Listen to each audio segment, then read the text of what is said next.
Hello GTNation, how are you all doing today? I'm Alex, you can follow me on Twitter at AlexDoesCars, and today we have your bi-weekly update of the best car news so far this week. So, without further ado, here's what's coming up in the video.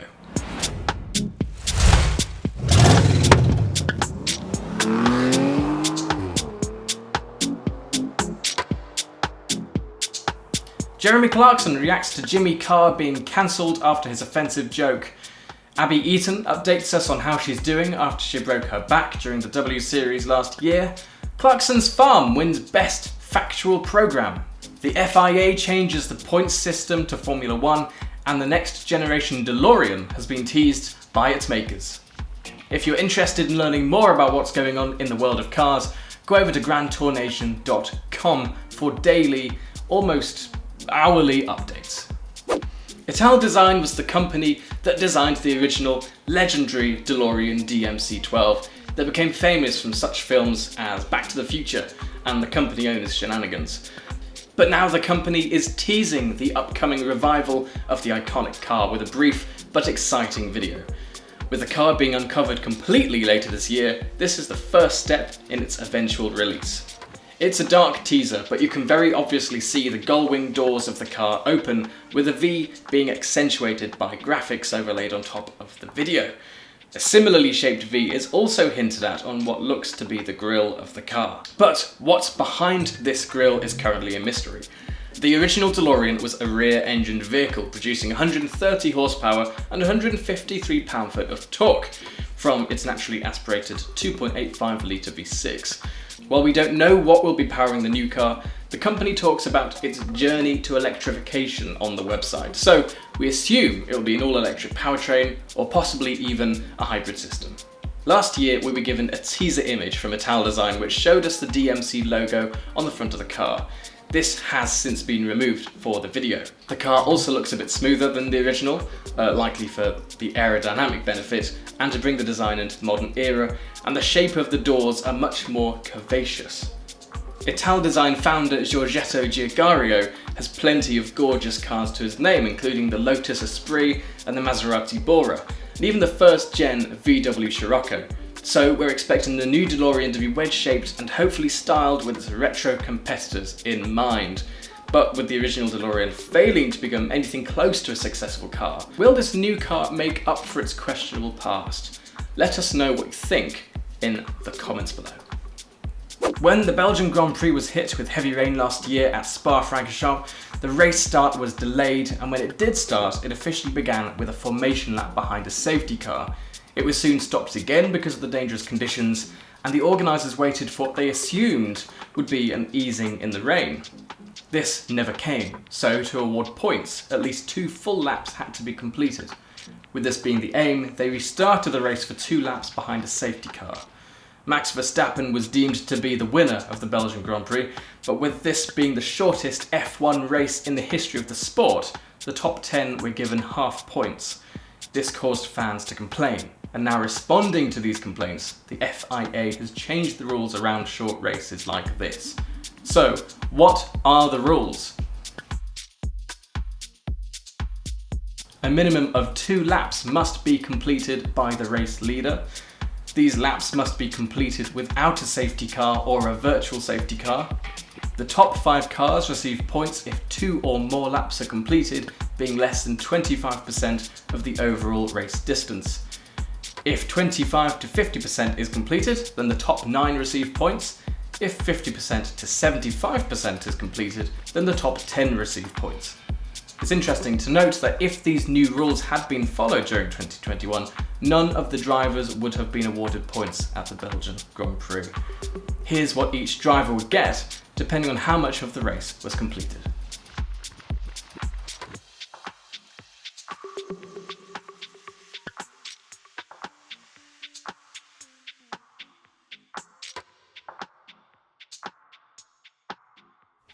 This update to the rules will be made official after they've been approved by the FIA World Motorsport Council. Abbie Eaton recently revealed to fans that she's been able to remove her neck brace for the first time since a racing incident, resulting in her breaking 2 vertebrae. Now she's updated fans on her progress as she begins to train once again to get back behind the driver's seat. The incident occurred when her car hit a curb during the 2021 W Series at the Circuit of Americas in Texas. Her car was thrown up into the air, and when it returned to the ground, the force broke her back.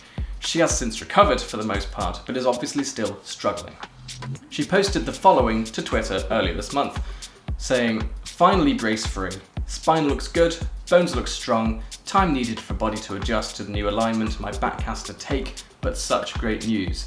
Time to take the next step in my rehab journey. Thank you to every single one of you that have supported me." Since then, she has revealed that she's had her first conditioning session since the incident. In her tweet, she said, "First conditioning session back, and it was 9 AM on a Monday morning. Nearly threw up twice. It was always going to be hard, but it's done now."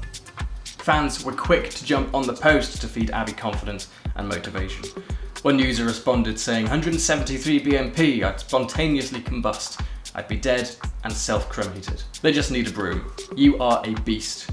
Abbie responded, "Felt like 192. Pre-injury, I'd be able to push to 192 and just about want to be sick. Shows there's some work to do, but I'll get there." Another added, "To come back from an injury like this is just simply amazing. You'll get there." A third also said, "Awesome, you absolute monster.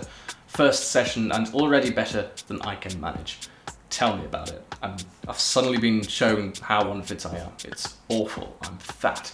We are excited to see Abbie back on the track and hopefully back on the Grand Tour as they begin to gear up for yet another season. As usual, we'll keep you updated on that side of things. Jeremy Clarkson has shown off his award after his show Clarkson's Farm won Best Factual Programme at the Broadcast Awards 2022. The presenter posted a number of videos of the night to his Instagram account showing a number of the team sat at his table, including executive producer Andy Willman, who also works alongside Jeremy, Richard Hammond and James May on the Grand Tour. Jeremy's partner Lisa Hogan also joined them as they enjoyed their evening. We found out that Caleb Cooper, Jeremy's number 2 on the show, was unable to join them after a fan questioned his absence on the video. "It's in London," Jeremy told the fan. The next clip shows the team winning the award as a member of the team jumps up in celebration. It's no surprise to hear that Series 2 of Clarkson's Farm has been confirmed to be coming to Amazon Prime Video later this year, after Jeremy and Caleb released a video confirming the news together. Following the success of the first series, I'm delighted to say that there will be a second series of Clarkson's Farm. You mean Caleb's Farm? No. All the team are back. Cheerful Charlie and Lisa, Gerald and the fetus in the tractor. Caleb's Farm. Despite this good news, only days ago Jeremy complained of a day where everything is going wrong simultaneously. He said the presenter didn't give much away as he posted to Twitter, but a fan commented on his tweet saying the following: "I look forward to laughing at this on Amazon when it's available. Unless it's something tragic like the passing of your favourite animal, then my condolences." Jeremy was quick to reply with some good news though. Actually, he said, at 5 this morning there was the birth of a healthy calf. Clarkson has also responded to Jimmy Carr's joke from the comedian's Netflix comedy show His Dark Materials. The joke, which involved the Holocaust and its effect on the traveller community, has since gotten the comedian cancelled. I hate that word. Despite this, the Grand Tour presenter has stepped up and given his angle on the situation, describing the backlash Carr has received as a sick joke. In the description of the show by Netflix, it describes his jokes as career enders, something the audience of the show cheer to when Jimmy Carr asks them if they paid to see some edgy comedy. The joke that caused the complaints consisted of Jimmy saying it was a positive thing that the Nazis killed thousands of gypsies. Now, a petition asking Netflix to remove the joke has reached 15,000 signatures, but Jeremy urges his fans to not cancel the comedian, claiming that he is doing a job that he was born to do. He said the following: "It's what he was born to do. He makes people laugh, and that, in my book, is the single kindest thing one human can do to another. Of course, if you are a gypsy, you may not find the much talked about Netflix joke about gypsies funny, but so what? It was a joke, not a call to arms. Frankie Boyle once made a joke about the brain injury that Richard Hammond suffered after one of his car accidents, and I know Richard didn't find it funny at all. Neither did I, but that doesn't mean he shouldn't have said it, because poor taste is a long way from let's invade Poland. So, there you have it, your update of the best car news so far this week, but I have a question for you. The DeLorean is on its way back, but if you could revive one classic car with a modern powertrain and modern design, what would it be? Let me know in the comments, and while you're there, subscribe and like this video if you found it interesting, entertaining or helpful, whatever. Thanks so much for watching. I've been Alex, and this is GTNation.